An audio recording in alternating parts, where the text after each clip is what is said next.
G'day, Steve Morgan here from Fishing Monthly Magazines and Australian Bass Tournaments. And we've just finished the 2022 Daiwa Bream Series. And I was pretty lucky this year. I got to experience all 9 of the Daiwa Bream Series qualifying events, and they range from Gladstone in the north to Tasmania in the south, and even a couple of events over in Western Australia. And I was lucky enough to take out the 2022 Daiwa Bream Series Angler of the Year, and that consists of your best 5 events. So if you fish 5 events, those results count. If you fish 9 events like me and shanked a few maybe in Western Australia, your best 5 events count. So I came in with a first, a second, a third, and an 11th down at the Hawkesbury River. And a few years ago when I did this, I did a video showing all the different sorts of baits and how I fish them in the various arenas throughout the year. And it was pretty popular. So I thought I'd do the same this year. I've got some time this weekend to put it together. I want to go through the baits and, importantly, the Daiwa rods I use to throw them to give you some ideas of how maybe to fish your local bream waterway. And I know bream fishermen are always really hungry for information. So through this video, you'll see listed the baits that I was fishing. Down the bottom, you'll see the actual model numbers of the rod, and I'll give you the narrative on the way through of how this event fit in with the AOY title, but more importantly, how the tackle and the techniques that I used fit the breaming situation. Let's get stuck into it. Down to Mallacoota. The very first event of the year was the Mallacoota event, part of the Victorian Bream doubleheader. It was all about this bait here, the Bent Minnow OSP 76mm in both white and that peach face colour. Fishing the shallows in this lake, the yellowfin and the black bream both love it. It's all about an erratic retrieve first up, and then when you see the bream behind it or feel the breams there, slow it right down. Little tiny shakes. Use the original hooks on braid and leader, in this case a 6-pound leader, and hang on. My preferred rod for this sort of lure, a little bit shorter than most of my quiver, 6'8" Infeet Z.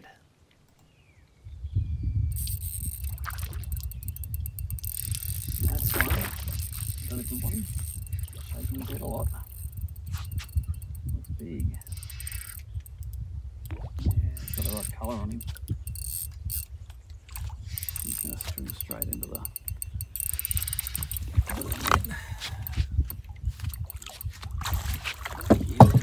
He's choked in his mouth. You're an upgrade, you're an upgrade, you're a big upgrade.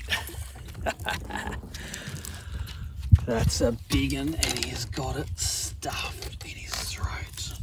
Look at that. Right down there. That is a big fat Mallacoota bastard. With shallow water bream fishing, one of the most important tools on my boat is a pair of 8-foot blade power poles. In this case here, I've dropped one power pole while I was processing that fish, getting ready to get back into the water, and often very next cast, stuff like this happens.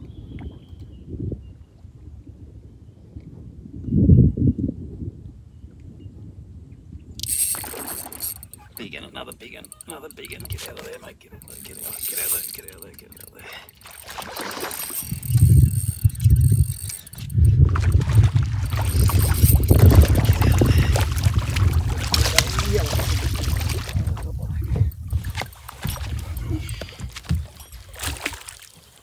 Do it a row. Next cast. That's another giant. That's a giant yellowfin this time.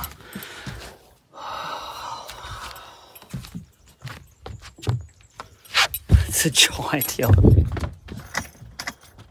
Now my bass cat, some people build theirs for speed. Mine is built to get into shallow water. This fish in only 6 or 8 inches of water is mucking around and eats the lure here. I've got lithium batteries. It only draws a few inches of water, and we can get into it the way the boat's built. That's it. Check him. Did you see him come bow waving out? That's a big one too. Tail out. How good is that? Another big one. He's only got one hook in him.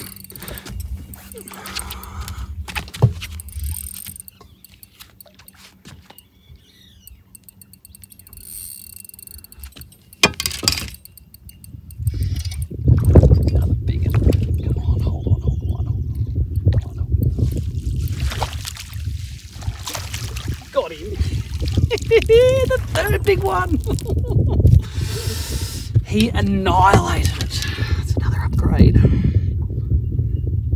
Never seen a black eat a bent like that before. Came torpedoing in and bitch slapped it. It's another giant on the bent. After Victoria, the Daiwa Bream series moved to Tassie, and here we are on the Derwent River. A good finish here, third place. My favourite thing to do in Tassie, jerkbaiting the shallow margins on the high tide when big bream get into shallow water. Doing this with the double clutch 60mm version this time. They do eat the bigger one and the smaller presso minnows at times, but this year it was the 60mm. Getting the job done on the Daiwa Infeet EX. This model 7'5", great to fish with the 3 pounds straight through. There he is. That feels all right.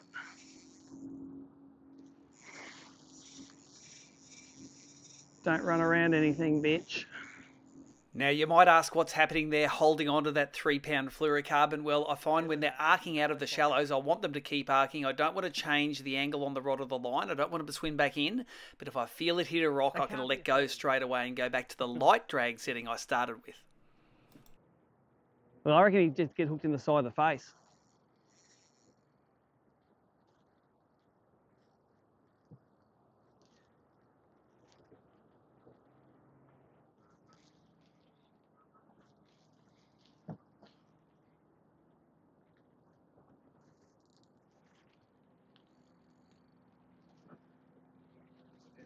Yeah, I might get you net this one.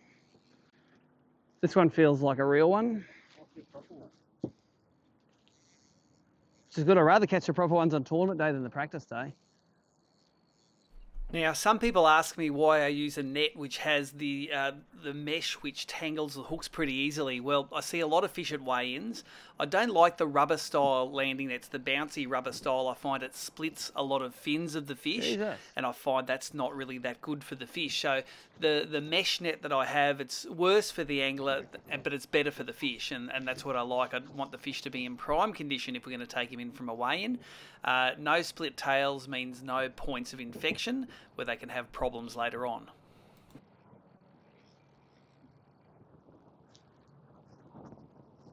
Better not be a little kingy. No, he's hooked in the guts. Something's going on. No, he's hooked in the side. He's not that big. Thank you. Oh yeah, that's all right, isn't it? Yeah, that's called not bad one. Yep. Yeah, I think I'm caught a big one. I didn't catch one like that in practice. And he was hooked in the side of the face again. On the double clutch. And I think the next lure needs no introduction. This is my first cast of Dowley's MUSS. Don't know. Let's keep fishing, we'll see. I'm pretty keen to throw. I got one of the mussel lures. I'm going to throw it on this dock here. I haven't caught a fish on it yet.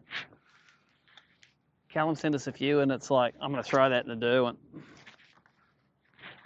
All right, let's do it. Just stop talking about it. See, I'm brave now. I've got 5 in the well.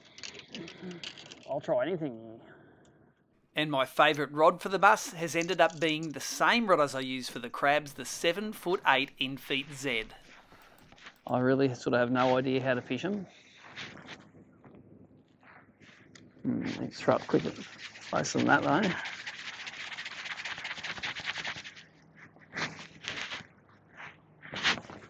And fast forward to after my weekend with the MUSS, the best way to fish them, clear water, sink it down beside structure, the fish see it, follow it to the bottom. When it gets to the bottom, you can feel them rat-a-tat-tatting it, and they jump straight on. Just wind them on. How's that? Very first cast of a mussel ever. That one's for you, Dowley. I've never thrown a mussel before, and look at that. It's a good fish, I think, too. Big old dark thing. Oh. That's a good upgrade, that. Jeez, he thumped it too. It was like a crab bite. Isn't well thought out. Got a tight drag on this, but I'll back it off a little. Yep, all the muscles are coming out of his mouth. Come here, old mate. Come here, old mate. Thank you. I reckon those muscle lures go all right. Yeah, look at him. He just spat them all out. There's a trail of it. And that is my first ever cast of the MUSS.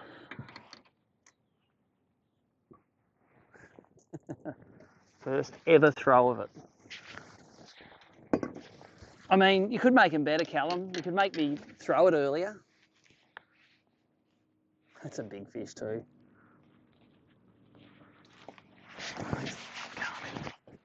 That's ridiculous. First ever cast of one. All I'm saying is, if I don't get another one this big on my next cast, I'm sending them back. So, if you're like me and hadn't seen these things, they're like literally like a little mussel. And he's on Instagram, Outback Brimmer Baits or something like that. And all I'm saying is, the average size fish for catching this is 38 centimetres. I should probably put it away now. Not fish it again. Back about 4 years ago when I won another ABT Angler of the Year title, 40% of my fish were on crabs. Well, I still caught fish on crabs this year, but not to as high a percentage. As usual though, that 7'8" Daiwa Infeet Z rod got me fish like this. Yep, it's a good one too. Good job. Thank you. Now, this fish was on the Hawkesbury, my worst of the 5 finishes that counted for AOY at 11th place. But what would a Hawkesbury event be without me throwing stick minnows on 2 and 3 pounds straight through at some of the boats in Pittwater? Now, stick minnows, and you can't get the originals anymore, but there are plenty of imitations out there that work just as well. It's all about the finesse, the straight through line, lay that line down on the water so it sinks straight down. If you get hit halfway to the bottom, it means there's a school of fish, one's come and grabbed it, and if they eat it off the bottom, it's probably a lone fish. And when you take up the slack is normally when you feel the fish. Well, it's normally already hooked itself and it's on.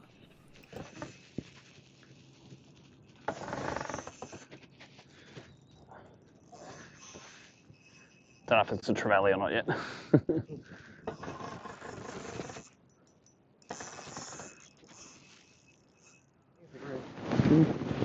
Come here, mate. Come here, old mate. Oh. Oh, is it trouble? Oh, it's on the MUSS. Just, yeah, that's all right. That's all right. Just get the muscle off it. It's all right. You got time. He's all right. He's on. There you go.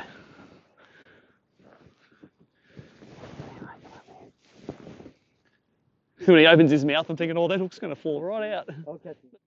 It's on the sticky. Really gold-coloured fish.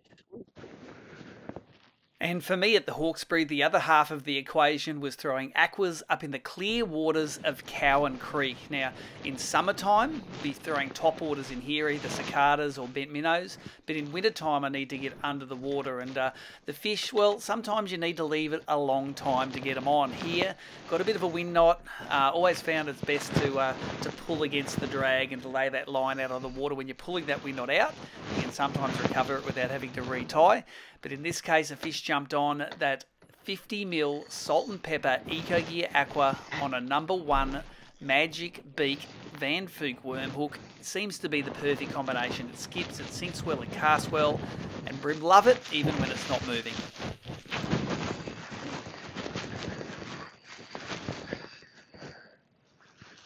My favourite rod for aquas nowadays, one of the Infeet Zs, in this case the 7'3" 2-piece. Tippy enough to cast them, strong enough to set the hooks.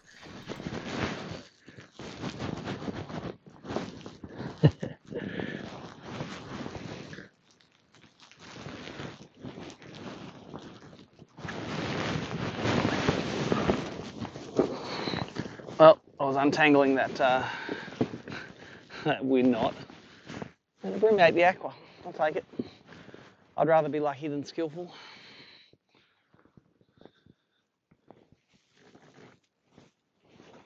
Not a bad one either. 30 centimetre class fish. Total arse.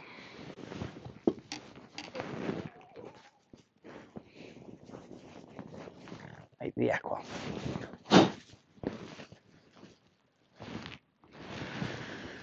Maybe I need to let them sit longer. Now that catch aside, this is how aqua catches are supposed to be. You work the edges where the fish are cruising that drop off. See the lure land, wind it out until it's at the drop off. If a fish is following it, great, stop. If not, keep on dropping it down, watch the fish eat it, and then set the hook.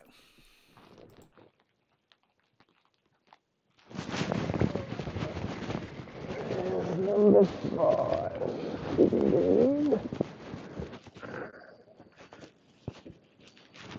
Oh, another one behind him too. Get up here, mate. Get up here. Just illegal, but take him. 5.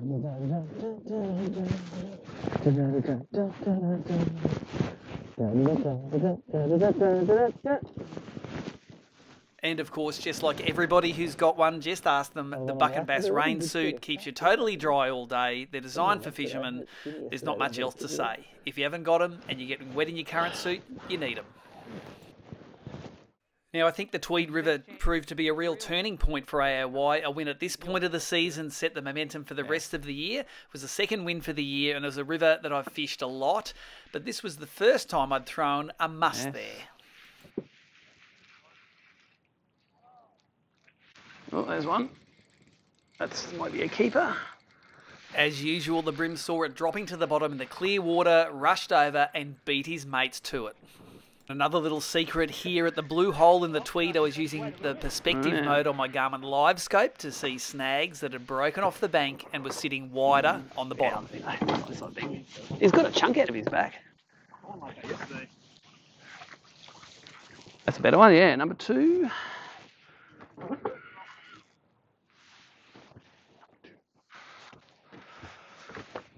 Now here's something you probably didn't know. My biggest fish at the Tweed, around 33 centimetre fork on a Berkley Shimma shrimp. I've been playing around with the small models of these. I love the fact they've got 2 trebles on them and you can fish them vertically. This one in maybe 15, 16 foot of water up above a rock bar. Is that a bream or a flatty? Oh, it's a bream. It's a good one. It's an upgrader. Now I fished this lure on straight through on my crankbait rod, which is the EX 6'10".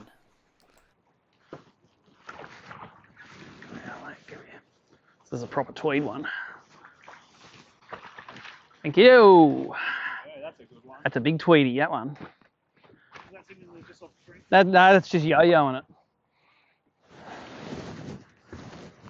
Proper, so look at that head on it. Oh, it's so ugly. But the Tweed was all about my big move on the second day from 13th place up to 1st place, and it was all due to the first hour of fishing, run out tide, fingal bank, atomic crank, and they were the naming sponsor of this event. Atomic event, atomic crankbait. And this was Crankbait Fishing 101. Soft rod, 3 pounds straight through fluorocarbon, a slow roll is all you need for the yellowfin bream. And these fish were hanging at the join of the rocks on the side and the sand on the bottom. Big fish after big fish smashing the atomic. First cast of the day.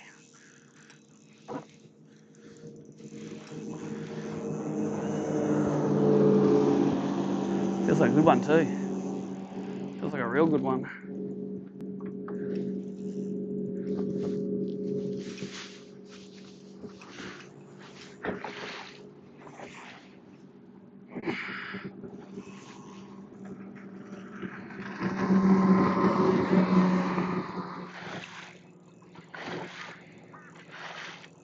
Might be a big flathead.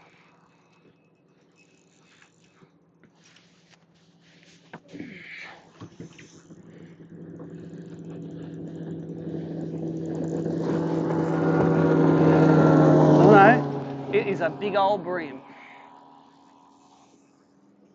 First cast. Hooked in the guts, I think, too. It's not that big, but it's in the side of the face. That's number 1. Check that out on the muddy crank. First throw. Now that was low tide sorted. At the higher tide, when it was rising in the mangrove fringes of the Terranora arm, it was back to the Ecogearaqua, those fish moving up into the current seam, sitting in the snags and belting everything that came past. The aqua, you can skip it in, doesn't get hooked up, fish love it. Who wants it? About 5 fish looking at it there. That's a decent one. Get out of there. Get out of there. Get out of there. That'll be an upgrader for sure. Get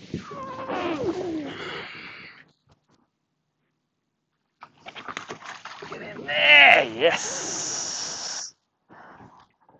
Fish one bank on aquas and they are biting again. On to one of my favourite arenas, Gladstone. Of course, the Rapala event. We're throwing a Rapala crank on a Daiwa crankbait rod. Oh, look at him. Oh, he's around the pole.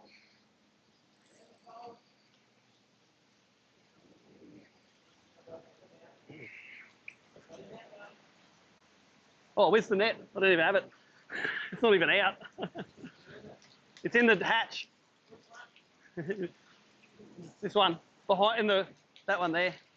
One of the lessons I've learned with pikeys on crankbaits is they love it really, really slow, even slower than you'd fish for yellowfin. And if they bite it and miss it, just keep it rolling slow, they'll come back. And the black Fat Jack 4 centimetres, they loved eating it.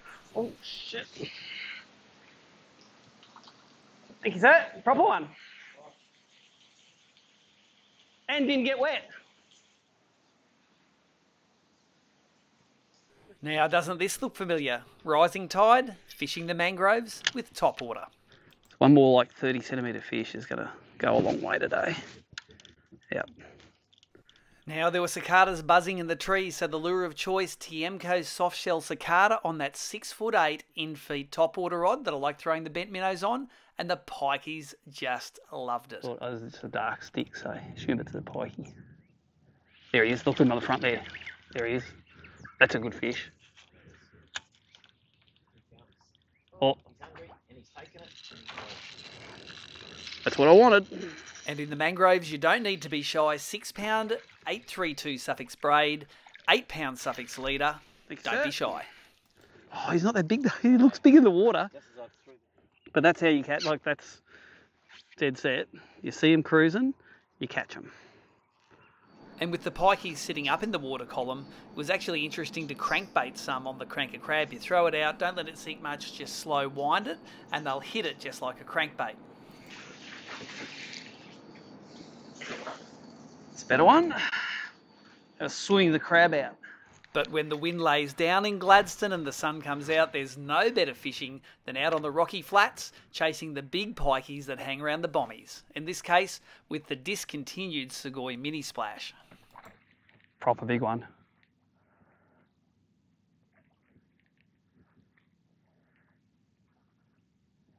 Big pikey. Good time I got him. And for a little bit of extra casting distance in these conditions, I was opting for my 7'3" aqua rod.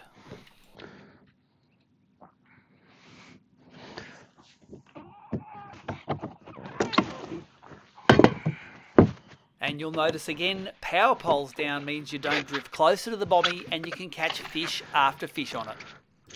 Yeah. Another proper one.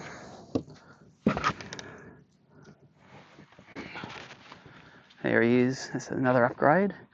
Solid pikeys though. They know they weigh heavier than yellies. They're just pigs. And in Gladstone, after that, took the mini splash into the mangroves and caught my biggest yellowfin of the day, just under 30 centimetres.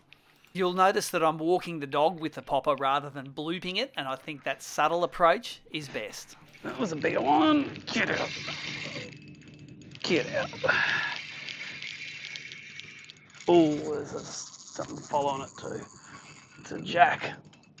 It's a yellowfin actually. There's something following it. There's a cod trying to eat what's in its mouth. Grab the yellowfin though. Leave him alone, cod. Oh, get in there. I reckon I can probably net that cod as well. Come here, mate. Come here.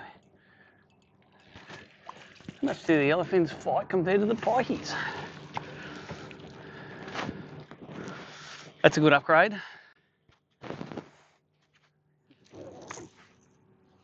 That was on the little Sugoi as well. Sugoi in Japanese means excellent. And I hope you've enjoyed that summary. They were the 5 events that counted towards my AOY. ABT's motto, who shares wins, and me, I've been working at Fishing Monthly magazines for around 25 years now, and I reckon I've learnt nearly everything I know through reading it. You get your subscription digitally free as an ABT member.